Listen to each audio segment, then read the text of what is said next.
नमस्कार, स्वागत है आप सभी का हमारे इस खास प्रोग्राम में। मैं हूं आपके साथ सुनील चौहान। 24 के लिहाज से यूपी बीजेपी अपने संगठन को कसने में लगी हुई है, जिसके चलते आज बीजेपी ने अपने नए जिला अध्यक्षों की सूची जारी कर दी है। माना जा रहा है ये नए नियुक्त जिला अध्यक्ष संगठन में निचले स्तर पर बदलाव करेंगे और नई परिवर्तन के साथ बीजेपी 24 के चुनाव में उतरेगी। इसके साथ ही 19 के चुनाव में बीजेपी को जीत दिलाने में ओबीसी वर्ग के मतदाताओं ने अहम भूमिका निभाई थी, जिससे बीजेपी को बड़ी जीत हासिल हुई थी। लेकिन घोसी उपचुनाव में बीजेपी को ओबीसी वोट नहीं मिला है और जिसको लेकर लगातार तमाम तरह की बातें भी सामने निकल कर आई थी। बीजेपी उपचुनाव हार गई, जिसके बाद नए सिरे से बीजेपी ओबीसी मतदाताओं को लुभाने में लगी हुई है। 17 सितंबर से पीएम मोदी के जन्मदिन पर बीजेपी पूरे प्रदेश में बाइक रैली भी निकालेगी। तो इसी पर करेंगे चर्चा। इन नए नामों से क्या बीजेपी यूपी की 80 की 80 लोकसभा सीटों को आने वाले 24 के चुनाव में जीत पाएगी? लेकिन सबसे पहले ये रिपोर्ट।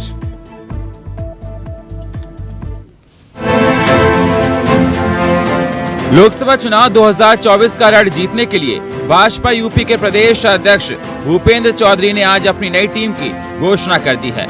इस बदलाव के जरिए भाजपा ने न केवल क्षेत्रीय समीकरणों को साधने की कोशिश की, बल्कि जातीय समीकरणों को भी साधने पर अपना फोकस दिया है।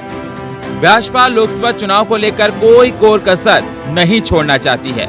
यूपी में भाजपा ने 2024 के लिए लोकसभा की सभी 80 सीटों को जीतने का लक्ष्य तय किया है। ऐसे में बीजेपी प्रदेश अध्यक्ष भूपेंद्र चौधरी ने आज यूपी भाजपा के नए जिला अध्यक्षों की सूची जारी कर दी है। इसमें अवध क्षेत्र के 15 जिला अध्यक्ष, गोरखपुर क्षेत्र के 12 जिला अध्यक्ष, काशी क्षेत्र के 16 जिला अध्यक्ष, कानपुर क्षेत्र के 17 जिला अध्यक्ष, यूपी पश्चिम क्षेत्र के 19 जिला अध्यक्ष और यूपी ब्रज क्षेत्र के 19 जिला अध्यक्ष शामिल हैं। 2024 के लोकसभा चुनाव के लिहाज से इन जिला अध्यक्षों के बदलाव को काफी अहम माना जा रहा है। इस बदलाव के जरिए भाजपा न केवल क्षेत्रीय समीकरणों को साधने की कोशिश करेगी, बल्कि जातीय समीकरणों को भी साधने पर उसका पूरा फोकस रहेगा। भाजपा ने लखनऊ महानगर अध्यक्ष पद की जिम्मेदारी आनंद त्रिवेदी को दी है, जबकि जिला अध्यक्ष पद पर विनय प्रताप सिंह को लाया गया है। भाजपा ने 2024 के लोकसभा चुनाव को देखते हुए ब्राह्मण और क्षत्रिय चेहरों को सामने लिया है।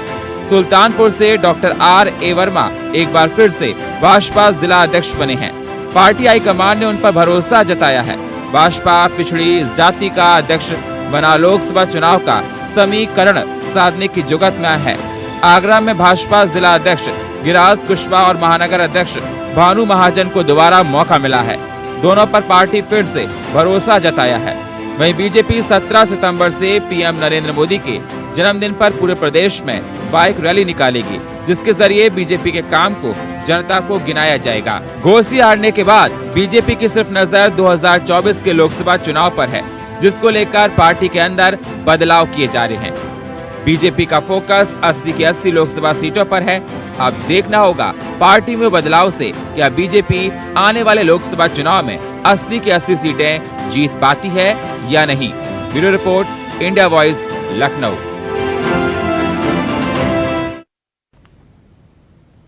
तो लोकसभा चुनाव 2024 को जीतने के लिए बीजेपी ने 49 नए जिला अध्यक्षों के नाम की घोषणा की है। 80 का मिशन है और इस संगठन में बदलाव किया है बीजेपी ने। आज लखनऊ में ये मीटिंग की गई और बीजेपी प्रदेश अध्यक्ष भूपेंद्र चौधरी ने इसकी घोषणा की। चर्चा करने के लिए हमारे साथ जुड़ चुके हैं कैप्टन आई सिंह भदौरिया, नेता बीजेपी। स्वागत है सर आपका। हमारे साथ जुड़ चुके मनोज यादव, प्रवक्ता समाजवादी पार्टी के। स्वागत है मनोज जी आपका। और हमारे साथ जुड़ चुके धनोज कुमार, राजनीतिक विश्लेषक। स्वागत है धनोज जी आपका हमारे साथ चर्चा में जुड़ने के लिए। सबसे पहले भदौरिया साहब, मैं आपके पास ही आना चाहूंगा। भदौरिया साहब, 80 की 80 लोकसभा सीटें जीतने के लिए बीजेपी ने संगठन में बदलाव किया है और 49 नए नामों की घोषणा की है। मैं आपसे ये जानना चाहता हूं कि ये बड़ा टारगेट है आपका 80 की 80 लोकसभा सीटें जीतने के लिए। अभी आप हाल ही में घोसी हारे हैं। मैं आपसे ये जानना चाहता हूं कि कैसे आप 80 लोकसभा सीटें 2024 के लोकसभा चुनाव में इस बदलाव से फतेह कर पाएंगे। सुनील, निश्चित तौर पे जो संगठन का है ये रूटीन काम है ये हमने कोई चुनाव देखते हुए बदलाव नहीं किए हैं। ये तो संसद का एक रूटीन रहता है, जिसका कार्यकाल पूरा हुआ तो वो उसको दूसरी जगह लगाते हैं। नए जिला अध्यक्षों को ज्यादा से ज्यादा मौका देते हैं। अगर वो थोड़ा पुराने हो जाते हैं तो उनको और आगे बढ़ाया जाता है। तो ये हमारा रूटीन चलता रहता है। तो चुनाव को देख के हम नहीं करते, हमारे यहाँ चुनाव देख के कोई काम नहीं होता। हमारे यहाँ तो चुनाव की तैयारी हरदम रहती है। हम चुनाव जब आता है तभी तैयारी नहीं करते। हम तो 12 महीने चुनाव के लिए हरदम तैयार बैठे रहते हैं कि चुनाव कब होगा और हम उसके लिए रेडी हैं। तो ये नहीं कह सकते। बाकी रही बात घोषी चुनाव इनको उपचुनाव था। भारतीय जनता पार्टी को इससे कोई ज्यादा फर्क नहीं है। बाकी ठीक है, जनता का जो मूड था, जनता ने जो जनादेश दिया, मैं उसका सम्मान करता हूँ। मैं ये नहीं कहता हूँ जनता ने किसको जिताया किसको हराया, क्योंकि उपचुनाव में जनता का मूड थोड़ा कुछ अलग होता है। तो इसलिए मैं भी उसको गलत नहीं समझ रहा हूँ। तो न ही इसको हम ये देखते कि ये उपचुनाव जो है ना 2024 के लिए भी महान महत्व रखता है। 2024 क्या, ये अगले चुनाव में देखना, ये सीट दोबारा फिर हमारे पास वापस आ जाएगी, ये कहीं नहीं जाएगी। तो ये ऐसी बातों के ऊपर हमारी पार्टी वैसे ध्यान नहीं देती। थोड़ी बहुत जीते हारे चली रहती है, क्योंकि हमारी सरकार पहले ही पूर्ण बहुमत में है उत्तर प्रदेश में। अब रही बात 2024 की लोकसभा चुनाव की, तो लोकसभा चुनाव की बिल्कुल हम पूर्ण रूप से तैयार है। हमारी पूरी तैयारी है और जनता भी तैयार बैठती है उत्तर प्रदेश की। जिस तरह से हमारे वहाँ विकास कार्य चले हैं, जिस तरह से हमारा इंफ्रास्ट्रक्चर वहाँ उत्तर प्रदेश में चल रहा है, हमने जिस तरह से लॉ एंड ऑर्डर दिया है, जिस तरह से हमने गरीबों को मकान दिए हैं, 2 करोड़ से अधिक गरीबों को अभी तक हम मकान वहाँ दे चुके हैं। जो गरीबी रेखा से ज्यादा ही नीचे है, जिनके कमाने के साधन कम हैं, उनको आप देखिए है, हम कंटिन्यू 2 साल से अधिक हो गए फ्री ऑफ कॉस्ट राशन देते आ रहे हैं कि कोई प्रदेश में भूखा न सो जाए। तो ये सारी व्यवस्था सरकार अपने समझती है कि पूरा हमारा परिवार है तभी करती है। और जो सिर्फ सरकार ये सोचती है कि एक बार वोट ले लो, झूठ बोल के सरकार बना लो, बाकी बात 5 साल मुझे मत देखो, तो उनका आम जनता से कोई सरोकार नहीं होता। हम राष्ट्रवादी लोग हैं, राष्ट्र हमारा है, राष्ट्र के सभी लोग अपने हैं, हम उसी हिसाब से कार्य करते हैं। तो हमारे लिए कोई नई चीजें नहीं, ये हमारा सब रूटीन में चला रहता है। ठीक है। मनोज यादव प्रवक्ता हमारे साथ समाजवादी पार्टी के जुड़े हुए हैं। मनोज जी, आवाज मेरी आ रही है आपके पास? मनोज जी, सवाल मेरा आपसे है कि बीजेपी ने तो अपना टारगेट रखा है 80 के 80 लोकसभा सीटें जीतने के लिए।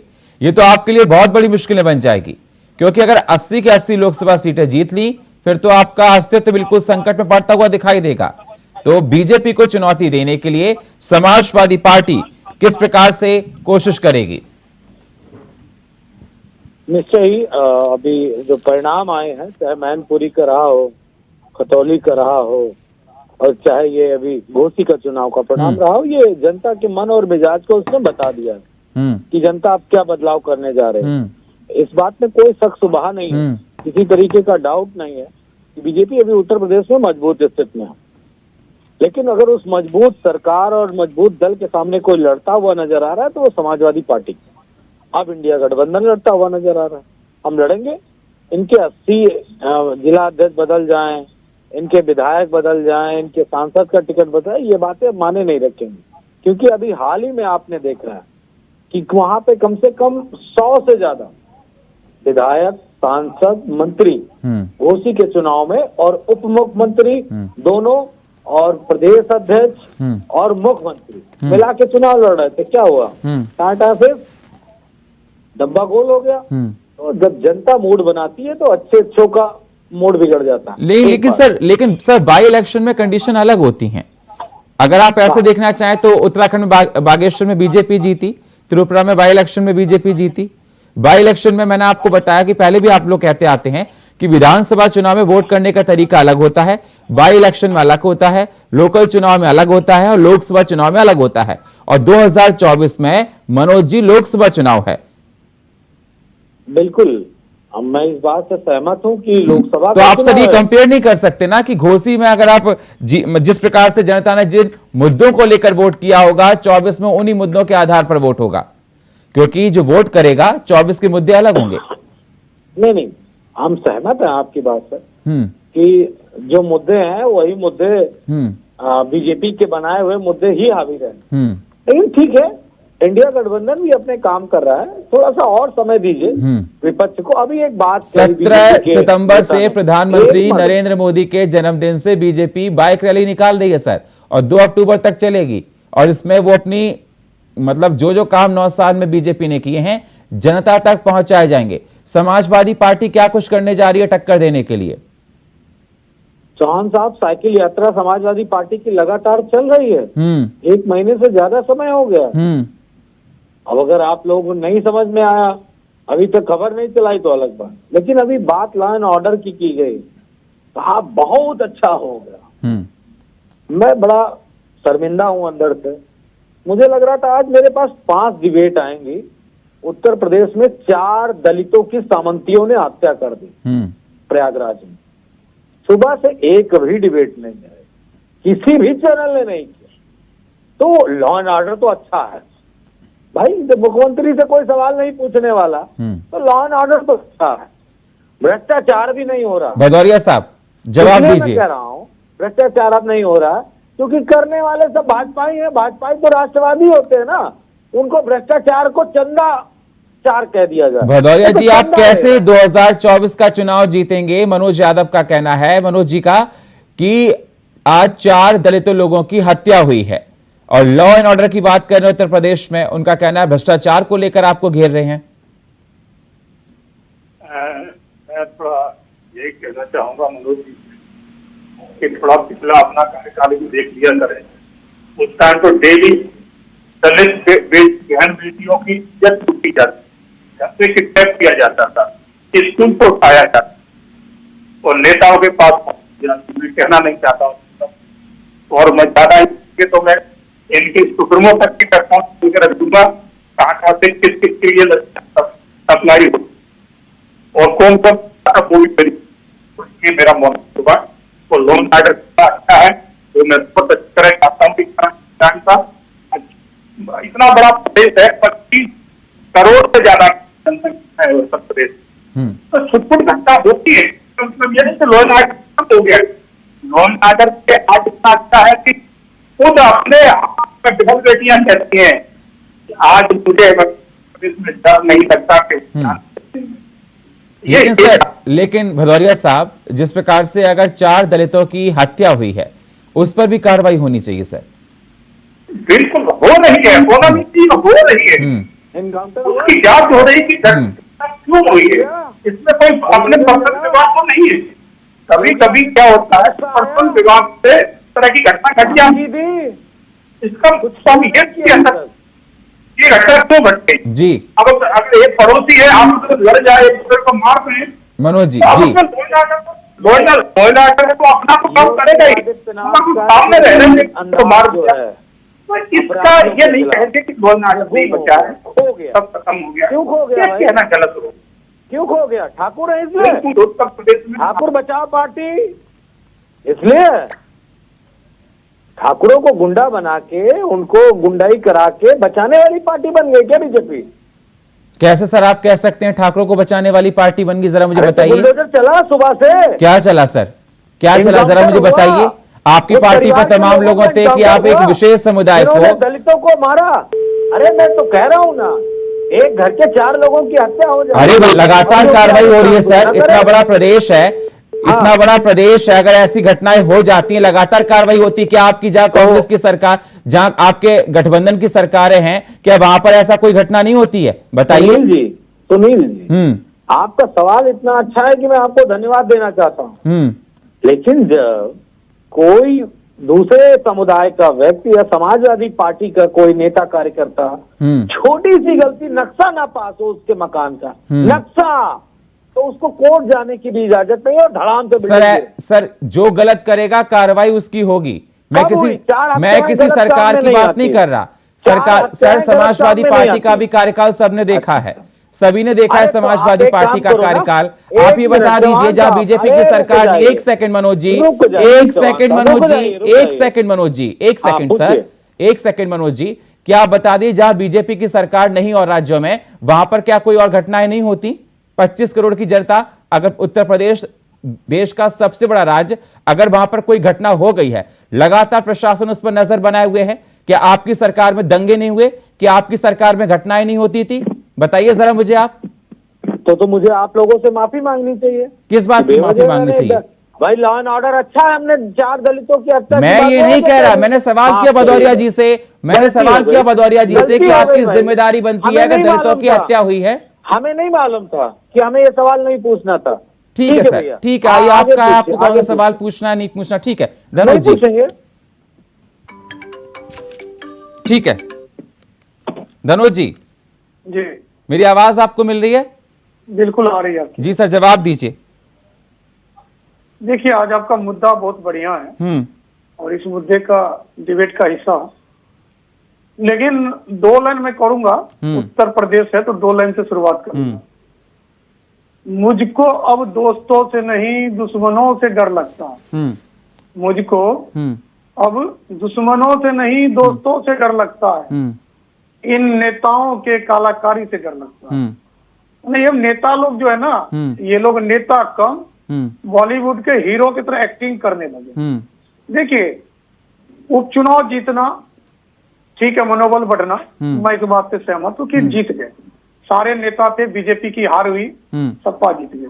लेकिन आपका जो आज का मुद्दा है ना, आने वाला 2024 में आप ये एक चीज देखिए कि कई पार्टियां चुनाव मैदान में होगी। सबने अपना अपना डिसाइड कर लिया। मान लीजिए एक जो है विपक्ष के सारे लोग इकट्ठे हैं, भाजपा इकट्ठे हैं, कुछ दल जो है वो अभी चुप है, जिसमें से एक दल जो सबसे बड़े सूबे का बहुजन समाज पार्टी की मुखिया ने ऐलान कर दिया कि हम अकेले चुनाव लड़ेंगे, तो वो 80 सीट पर लड़ेगी। तो देखिए, मैं थोड़ा सा उन्हीं के विषय में बोल देता हूँ। उनका दलित, अल्पसंख्यक, ओबीसी जो एनेक्सर 1 एनेक्सर 2, उसमें जो सबसे ओबीसी में जो सबसे दयनीय स्थिति में, इन सबों का वो वोट बैंक उनका है। जी सर। क्योंकि इसीलिए आपको याद होगा कि जो पिछले लोकसभा का चुनाव हुआ था सपा और ये बहुजन समाज पार्टी के गठबंधन में, तो आप देखिए कि पहले 0 था बहुजन समाज पार्टी, फिर उन्होंने 10 सीट ले आया, लेकिन सपा का जो है उससे कम सीट रह गया। जब बात लोकसभा की होती है तो टेंशन भाजपा के लिए भी है, टेंशन सपा के लिए। क्यों? क्योंकि ये दोनों दल में आपस में है अपना जो कि हम बड़े तो हम बड़े, लेकिन आप बहुजन समाज पार्टी को नजरअंदाज नहीं कर सकते। हाँ। लेकिन धनोज जी सवाल मेरा सर आपसे ये है कि ये जो 49 नाम नए नाम आए हैं मिशन जो 80 को लेकर, क्योंकि बीजेपी का ये कहना है कि 80 की 80 लोकसभा सीटें 2024 के चुनाव में जीतनी है, तो आपको क्या लगता है ये नए नाम जो निकलकर सामने आए हैं हर शहर से अलग अलग, ये मिशन 80 को सक्सेस कर पाएंगे? देखिए, इससे मैं सहमत नहीं हूँ कि 80 के 80 सीट बीजेपी जीत ले। अभी तक तो ऐसा हुआ नहीं है। अगर मैं पिछले इतिहास को देखता, इसीलिए तो मैंने आपको कहा ना कि अभी ये दोनों उस दल को नजरअंदाज करके चल रहे, भाजपा भी, क्योंकि विपक्ष के लोग इल्जाम लगाते हैं कि कहीं ना कहीं बहुजन समाज पार्टी इनडायरेक्ट रूप से भाजपा को सपोर्ट कर रही है। वो डर गई है, वो डर कर जो है, क्योंकि घोसी में अगर वो उम्मीदवार उतार देती तो आज वहां का रिजल्ट कुछ और होता। ये हमारे मनोज भाई भी जानते हैं और भदौरिया जी भी जानते हैं। और हो सकता है आने वाला टाइम जो, देखिए हर पार्टी चुनाव जीतने के लिए मैदान में उतरती है, लेकिन आप किसी दल को इग्नोर करके नहीं चल सकते, क्योंकि एक छोटा भी कैंडिडेट अगर निर्दलीय भी खड़ा होता है वो भी 10-20 हजार वोट काट लेता है। लेकिन सवाल अगर आप 80 सीट की बात करते हैं, सूबे की, उत्तर प्रदेश सूबे की, ये 25 करोड़ की लोग, तो 25 के 25 करोड़ किसी एक दल का मतदाता नहीं है। ये बात हमारे पैनल के दोनों मित्र जानते हैं, अच्छी तरह जानते हैं, अनुभवी है। मनोज भाई भी बहुत अनुभवी है। इनका काम है जनता के बीच में जाना, बात करना, सुनना। और इन्होंने एक बात, अच्छी बात कही, मैं इनका तारीफ करता हूँ। इन्होंने कहा कि भाई बीजेपी मजबूत है लेकिन हम भी कम नहीं है। तो देखिए, ये सब चीज अपने आप में आकलन करने की है, लेकिन नजरअंदाज नहीं कर सकते आप। अभी गठबंधन का विस्तार हो भी सकता है, क्योंकि दोनों दल, भाजपा और विपक्ष के नेता दोनों कहते हैं कि हम अपना अपना कुनबा बढ़ाएंगे, लेकिन एक दल बीएसपी को दोनों नजरअंदाज करके चल रहा। तो मुझे लगता है कि आने वाला टाइम में कहीं ना कहीं आप इस चीज को इग्नोर नहीं कर सकते कि वो भी शांत है, और शांत है कि घर में बैठा हुआ, वो भी उनकी भदौरिया साहब, धनोज जी का ये कहना है कि 80 की 80 सीटें जीतने का ख्वाब आप भूल जाइए, 80 की 80 सीटें नहीं जीत सकते। मैनपुरी जैसा गढ़ समाजवादी पार्टी का, आप वहां पर कैसे सेंध लगाएंगे सर? जरा मुझे बताइए। अभी डिंपल यादव का बाई इलेक्शन हुआ था, बीजेपी ने पूरी ताकत वहां पर लगा दी थी, तब भी डिंपल यादव 3 लाख वोटों से ज्यादा से जीत गई। तो 80 सीटें जीतने का सपना आपका कैसे पूरा होगा? तो नहीं, मैंने पहले भी कहा, बाई इलेक्शन में और एक आम इलेक्शन में बहुत अंतर होता है। और डिंपल यादव को जो वोट मिला है वो सिंपैथी वोट मिला है। तो मनोज सिंह जी उस क्षेत्र के नेता हुआ करते थे, जन जन उनसे जुड़ा हुआ था। और ठीक है, उनके डिंपल यादव को ठीक है, बाई इलेक्शन में उनको सिंपैथी आप कह रही हैं कि स्वर्गीय मुलायम सिंह यादव जी के आधार पर वोट मिल गया, उनकी बहू थी इसलिए। लेकिन मैं जानता हूं कि उससे पहले वो समाजवादी पार्टी का ही गढ़ है सर, समाजवादी पार्टी वहां से जीतती आई है। मैं मैनपुरी का ही रहने वाला हूं सर। तो नहीं लग रहा मैनपुरी से है, तो हम भी वहीं से हैं। हम भी मैनपुरी से नहीं है, थोड़ा सा आगे से हैं।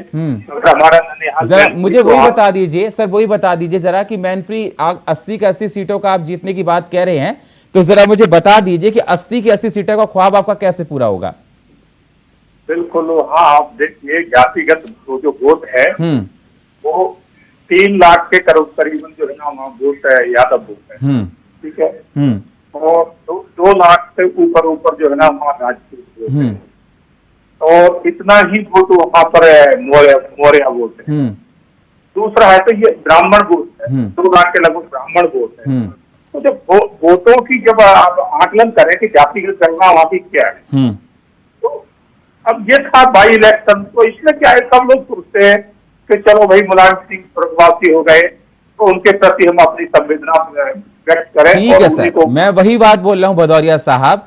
ठीक है, बाई इलेक्शन में डिंपल यादव जीत गई, एक वो भी टाइम था कि डिंपल यादव कन्नौज से निर्विरोध चुनी गई थी, उसके बाद बीजेपी वहां से जीती।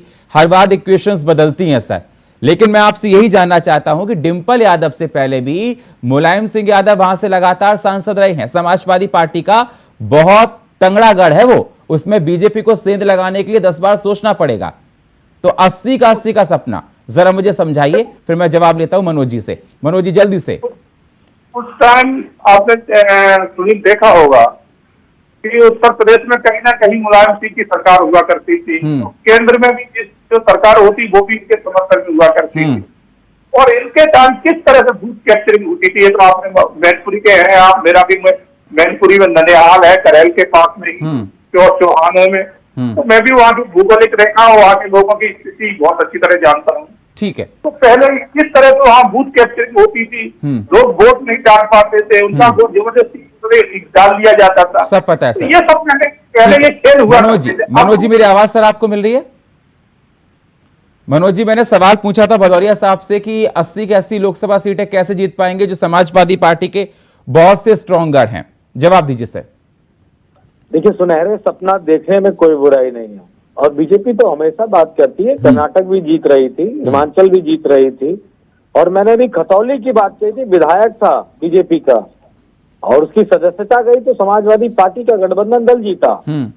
तो ये बीजेपी की आदत है कहने की, कहते रहेंगे हम अपना काम कर रहे हैं, जमीनी स्तर पे कर रहे हैं, संगठन के स्तर पे कर रहे हैं। और इंडिया के सभी कार्यकर्ता, चाहे बूथ लेवल के हो, चाहे ब्लॉक लेवल के हो, चाहे वो विधानसभा लेवल के हो या जिले पे हो, सब पूरी ताकत और शिद्दत के साथ चुनाव लड़ने जा रहे हैं। ये एक वानगी मात्र थी, घोषी, कोई इसका पूरा उत्तर प्रदेश का रिजल्ट नहीं था। लेकिन उत्तर प्रदेश का रिजल्ट किस तरह का आएगा, इंडिया गठबंधन को लगभग 57% वोट मिले, यानी कि 60% जो खड़गे जी ने बताया, राहुल जी ने बताया, लालू जी ने बताया, नीतीश जी ने बताया, आदरणीय अखिलेश जी ने बताया, जो सब ने इस बात को कहा है कि 60% वोट है इंडिया गठबंधन के पास, तो वो आपने घोषी में वानगी देख ली 57%, और बीजेपी के पास मात्र 36% वोट मिला उत्तर प्रदेश में।